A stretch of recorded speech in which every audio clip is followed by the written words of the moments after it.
ঘাটের দিকে। দেখো কত ঠাকুর সামনে। ঘাটে কিন্তু চলে এসেছি, আর এখানে কত ঠাকুর একসঙ্গে রয়েছে, আরো কিন্তু আসছে ওইদিকে। খুব সোজা ব্যাপার নয়।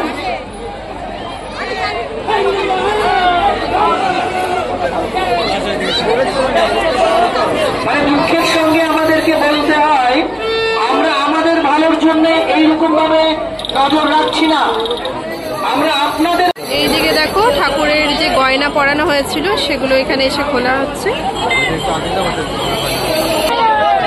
আপনারা প্রতিমার গয়নাগাটি খুলে ফেলবেন, খুলে চূড়ান্তভাবে প্রস্তুত করে রাখবেন। কৃষ্ণনগর পৌরসভার নিয়োজিত কর্মীরা। আর এক এক করে কিন্তু ওখানে ঠাকুর বিসর্জন হচ্ছে ঘাটে। তার আগে কিন্তু প্রতিমার সমস্ত গয়নাগুলো খোলা হচ্ছে, তোমাদেরকে তো দেখালাম আমি আগে। এখন যাবো একটু সামনের দিকে। আগের ভিডিওতে দেখিয়েছি এক জায়গায় 9টা ঠাকুর একসঙ্গে হয়, তো সেটাই নিরঞ্জনের পথে যাচ্ছে এখন। দেখো সেই 9টা ঠাকুর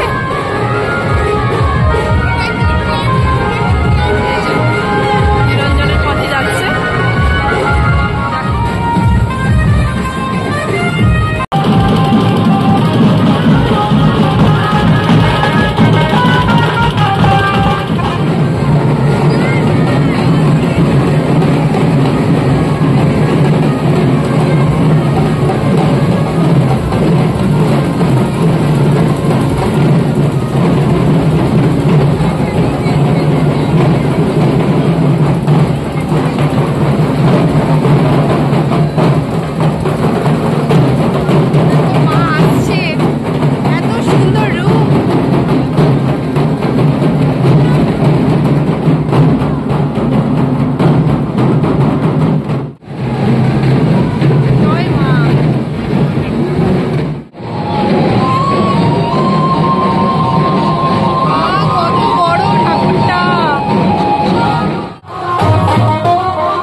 প্রতিমা যাচ্ছে।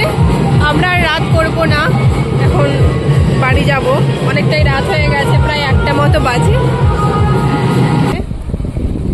আর যেই ঠাকুরগুলো তোমাদেরকে দেখালাম সেগুলো তো সব গাড়িতে করে বা ভ্যানে করে কোনো রকমভাবে এসেছে, বাট এখনো যেই ঠাকুরগুলো এখনো যায়নি জলঙ্গি নদীতে সেগুলো হচ্ছে মানে প্রতিমাগুলো ঘাড়ে করে নিয়ে যাওয়া হয়।